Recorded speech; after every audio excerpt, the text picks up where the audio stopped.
Association to tell us some more about what this means for her players. Yay! Woo! Thank you everyone and good morning. I'd like to start by acknowledging the Wurundjeri Woi Wurrung and the Bunurong peoples of the East Kulin Nations on whose traditional lands we meet today. We recognise the tremendous contribution that Aboriginal and Torres Strait Islander people make to sport in Australia, and we acknowledge the power of sport to promote reconciliation, enhance belonging and reduce inequality for all. I would also like to acknowledge the member for Higgins, Dr Michelle Ananda-Raja, Mayor Jamie Clasaris, all of the councillors and particularly the councillors who have supported us on this journey, the families of Margaret, Connellan and Percy Treyvaud, Dr Katie Allen and the Honourable Kelly O'Dwyer, who were former members for Higgins and who have also supported us in this journey, and of course all our fellow sporting, recreational and community groups. What a big intro. What a beautiful day to celebrate the opening of an incredible state-of-the-art facility and parkland. This recreational precinct creates a new and exciting chapter for sport and recreation in Stonnington, and importantly, it brings together many different community groups in one central place. It enables all of us to grow and enhance our programs and expand our inclusivity for all. For our netball community, which today has just under 1,600 members, but can only service less than half of all the registered netballers in Stonnington, these new courts are an absolute lifeline. Not only do they enable us to properly run and expand our competitions and program offerings to meet demand, but they also provide much needed training facilities for our local clubs and teams. This helps many young players, but particularly young females, to stay connected in the community and to participate in one of the great team sports in Australia. We would like to thank Council and the Council teams, past and present, for implementing this great initiative, and the Federal Government for their investment and support of this stadium.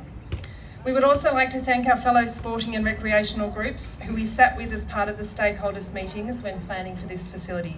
We are excited to be able to work with you all as one sporting recreational community. We'd also like to acknowledge the local residents for whom we know this has been at times a challenging journey. We hope we can all come together to celebrate what is an amazing community space that brings us all together and ensures these are inclusive facilities for all to use and enjoy. From our netball community, I would like to thank all our fabulous families and players and officials for their support over the decades, and our committee members past and present for all the work that they've done. I would particularly like to thank and acknowledge Linda Rowland, who is a past committee member. She worked tirelessly and closely with Marg Connellan for many years, and she's also worked with the current committee today to advocate and support improved access to courts for our community. What a great result today, Linda, and thank you for all your amazing work.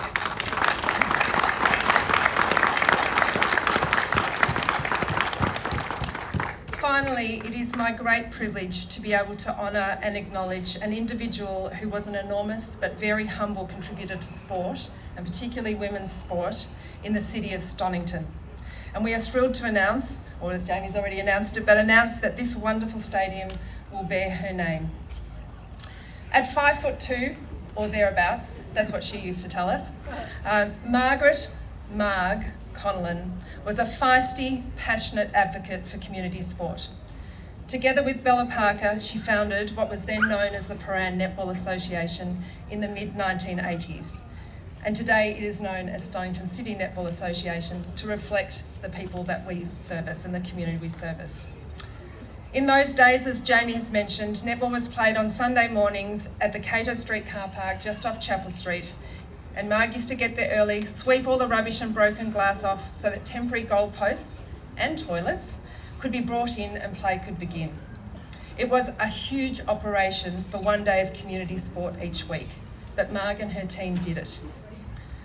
Marg loved her netball. Her greatest passion was for everyone, but particularly young girls and women, to have the opportunity to participate in the great team sport of netball.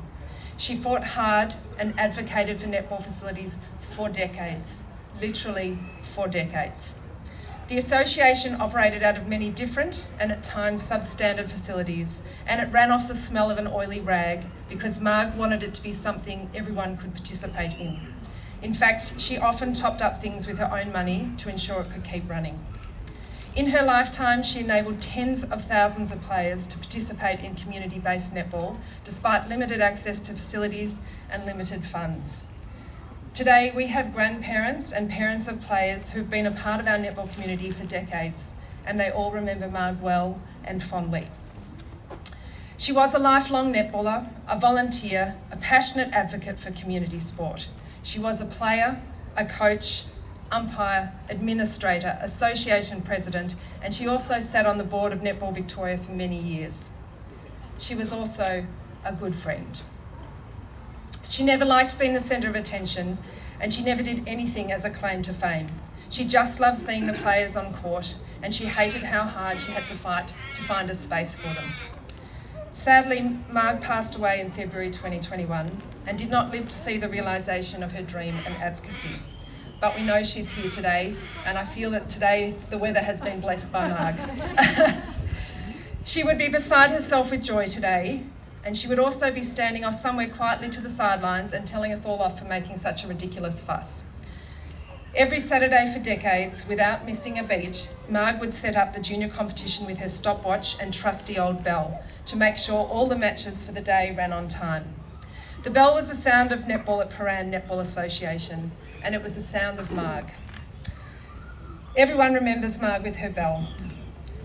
Everyone also remembers the times when she occasionally forgot to start her stopwatch and it was a very long quarter. It didn't happen often, but when it did, it was very amusing, and that is actually a great part of community sport. Today, when we enter the courts after the ceremony, Marg's niece, Bridget Jackson, and thank you, Bridget, for representing the family today, will again ring Marg's bell to officially welcome the whole community to the Margaret Connellan Stadium and declare the courts open and ready for play. Thank you to everyone for being here today.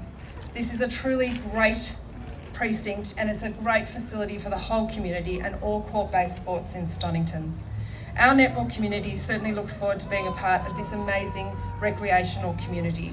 Thank you so much and enjoy today.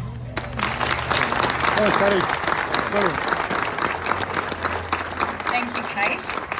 I'd now like to warmly welcome our final speaker for this morning proceedings, Mr. Stuart Amos.